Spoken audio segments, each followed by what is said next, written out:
Hello, everybody. This is DM410. And wait a minute. Okay, sorry about that. Today, I'm reacting to Chill's video, A Horrifying Travel Truths from Around the World. And if you want to put your subtitles on, you don't have to. And this should be my 44th video. I have seen one person react to one of his videos, but this isn't it. And I'm going to try to make this a try not to get scared challenge, so. And like that famous PhD, sorry if I mispronounced your name, I'm going to give myself 5. Well, here's a try not to that challenges. Well, so actually never mind. This isn't try not to that, this is try not to get scared. But yep. I'm gonna see if I can. Hope I don't get scared. So let's see. Chills. Number 8, the ant gloves. The Sitire-Moawe Indians live deep in the Amazon jungles of Brazil, where they still practice brutal ancient customs to this day. Several times a year. Hold on a minute, please.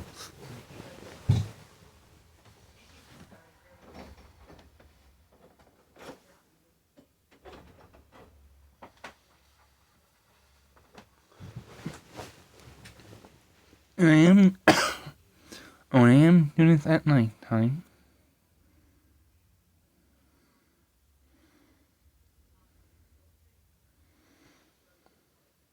Boys as young as 12 have to go through an extremely painful initiation if they ever want to become respected as adults.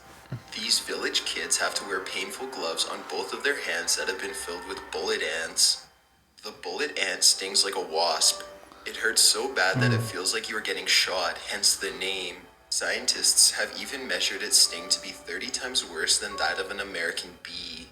The gloves themselves are made of tightly woven leaves with small holes on the inside. These holes are to keep the ants fixed in place with their stingers pointed towards the skin. Once the gloves go on, there's no escaping the hundreds of venomous stings from within. To get the ants into the holes without hurting them, they are first submerged into a mixture of liquid herbs that knocks them out. Then they are pushed one by one into tiny holes that hold them in place so that they can't move, only to sting over and over again.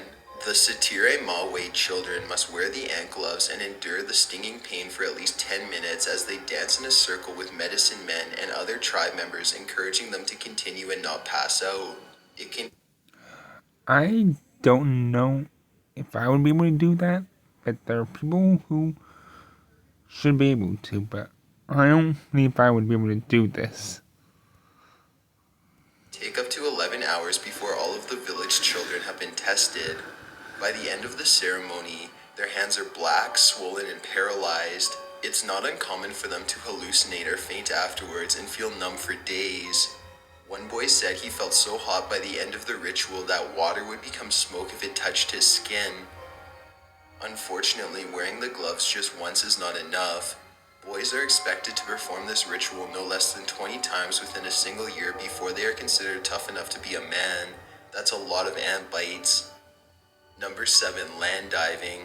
When the yams become ripe on the Pentecost Island, it means that it's time for the Nagil ritual. Nagil translates into land diving. It is the Ngos tribe's way of becoming a man, and it is about as dangerous as it sounds. Way more dangerous than the ant gloves of the Sitire-Moawe. For this ritual, boys as young as 8 years old must jump off a gigantic tower. The only thing keeping them from splattering below are 2 jungle vines wrapped around their ankles. The object of this ritual is to demonstrate their courage to the tribe.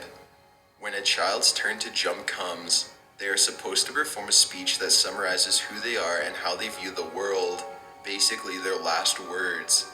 This is a very dramatic moment and all of their family is watching. When the time comes to jump, they must pray that the jungle vines they picked out with their family are moist enough to support their body weight without snapping. If they succeed, They dance with the rest of their tribe in the winner's circle as the ceremony continues. If the vine is too dry, it snaps, along with their neck. Like the ant gloves, jumping from the tower just one time is simply not enough to prove you are a man. You have to repeat the ritual every year. On top of that, it gets more dangerous every year. The tower has a series of platforms that go up to 70 feet. You start at 20 feet with your first jump and jump from 5 feet higher each year. Deaths and severe injuries are quite common. Number 6. Ritualized child abuse. Children of ancient societies were often taught harsh lessons so that they were better able to survive in a brutal and unforgiving world. The Spartans were taken from their mothers as children and used to serve food. They themselves were never given food, but they were beaten if they were ever caught eating. This was to teach young Spartan children at an early age to become tough and sneaky, two skills that would prepare them for the real world. Like the Spartans, the Sambia tribe of Papua New Guinea also prepares their children for adulthood, but their methods are even more shocking and grotesque. The Sambia tribe regards women as impure and contagious, which is why all boys are taken away from their mothers at the age of 7 to live with the village males. Over the next 10 years, they are subjected to a brutal series of rituals designed to rid them of any feminine impurities. First, they have a sharpened stick jabbed up their nostrils until a large amount of blood comes out to teach them to be strong and endure pain. The stick is not shoved through the nostril like a piercing, but rather straight up. If a boy tries to escape during the semi-lobotomy, they will be severely beaten and treated as a lesser being for their whole life. Number 5. Justifiable cannibalism. Papua New Guinea once again makes this list with the Kumbai, a jungle tribe with a wide variety of cultural traditions ranging from bizarre, using maggots to clean your ears, to dangerous ones. One ritual in particular, however, tops all of them. According to Kumbai values, you are legally allowed to commit murder if the circumstances are right. Not only that, but you are encouraged to eat the remains of your victim afterwards to claim their soul. Keep in mind that murder is still fundamentally wrong in their society, so you are not allowed to do this to just anyone. However, the Kumbai believe in magical witches known as Kakua Kumo, who eat the very souls of their victims. Okay, this is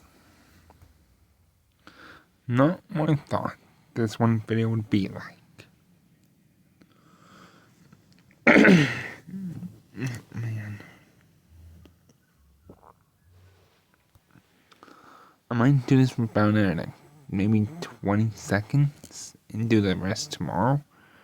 But Since they eat the souls of their victims, the Kumbai believe it is only fair to eat their soul in return. The only problem is these witches take the shape of ordinary men, so they are sometimes hard to detect. One other thing, in Kumbai culture, the soul resides in the brain and in the stomach, so once a witch is discovered, these organs must always be eaten first. One tribesman explains how his father brutally murdered someone suspected of being a Kakuwakumo. First, his father tied the hands of the suspected witch. Next, he threw the witch in a river and shot him full of arrows, making sure not to kill them immediately.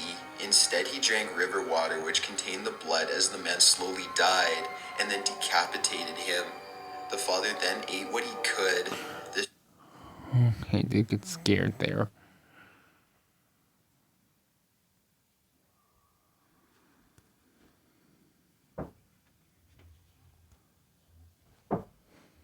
Please wait a minute.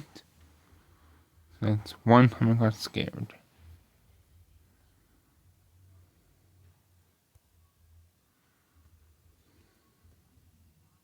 story is recited by his own.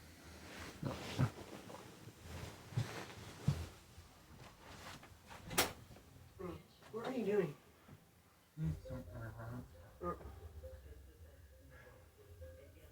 You know you need your door open, right? Not here. Can you wait, please?